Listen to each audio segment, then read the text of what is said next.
வணக்கம். ஆகாஷ்வாணி புதுச்சேரி செய்திச் சுருக்கம் வாசிப்பவர் வான்மதி. கனமழை மற்றும் வெள்ளப்பெருக்கால் பாதிக்கப்பட்டுள்ள நேபாளத்திற்கு தேவையான அனைத்து உதவிகளும் வழங்கப்படும் என்று பிரதமர் திரு நரேந்திர மோடி தெரிவித்துள்ளார். இதுகுறித்து அவர் வெளியிட்டுள்ள சமூக ஊடக பதிவில் நேபாளத்தில் மழையால் ஏற்பட்டுள்ள உயிரிழப்புகள் மிகுந்த கவலை அளிப்பதாக கூறியுள்ளார். இந்த தருணத்தில் அண்டை நாடு என்ற முறையில் நேபாள மக்களுக்கும் அரசுக்கும் இந்தியா துணை நிற்கும் என்று பிரதமர் குறிப்பிட்டுள்ளார். ராஜஸ்தான் மாநிலம் ஜெய்ப்பூரில் உள்ள மருத்துவமனையில் ஏற்பட்ட தீ விபத்தில் உயிரிழந்தவர்களுக்கு பிரதமர் திரு நரேந்திர மோடி இரங்கல் தெரிவித்துள்ளார். இதுகுறித்து அவர் வெளியிட்டுள்ள சமூக ஊடக பதிவில் இந்த துயர சம்பவத்தால் அவர் மிகுந்த வருத்தம் அடைந்துள்ளதாகவும் உயிரிழந்தவர்களின் குடும்பங்களுக்கு இரங்கல் தெரிவிப்பதாகவும் குறிப்பிட்டுள்ளார்.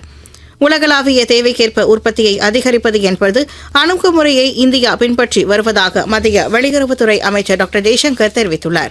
புதுடெல்லியில் கௌட்டில்யா பொருளாதார மாநாட்டில் பேசிய அவர் வர்த்தகம், போக்குவரத்து இணைப்பு வசதி மற்றும் விநியோக சங்கிலியை மேம்படுத்துவதன் மூலம் பல்வேறு சவால்களுக்கு தீர்வு காண நடவடிக்கை மேற்கொண்டு வருவதாக கூறினார்.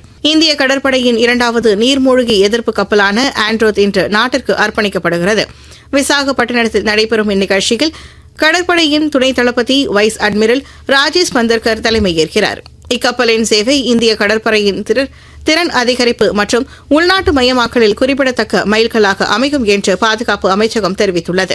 காசாவில் ஹமாஸ் அமைப்பினரால் பிடித்து வைக்கப்பட்டுள்ள பிணை கைதிகள் விரைவில் விடுவிக்கப்படுவார்கள் என்று அமெரிக்க அதிபர் திரு டொனால்டு டிரம்ப் நம்பிக்கை தெரிவித்துள்ளார். தாம் அறிவித்த சமரச திட்டத்தின்படி ஹமாஸ் அமைப்பினர் இஸ்ரேல் அரசு பிரதிநிதிகளுடன் எகிப்தில் இன்று மறைமுக பேச்சுவார்த்தை நடத்த இருப்பதாக அவர் கூறியுள்ளார். இத்துடன் இந்த செய்திச் சுருக்கம் நிறைவு பெறுகிறது.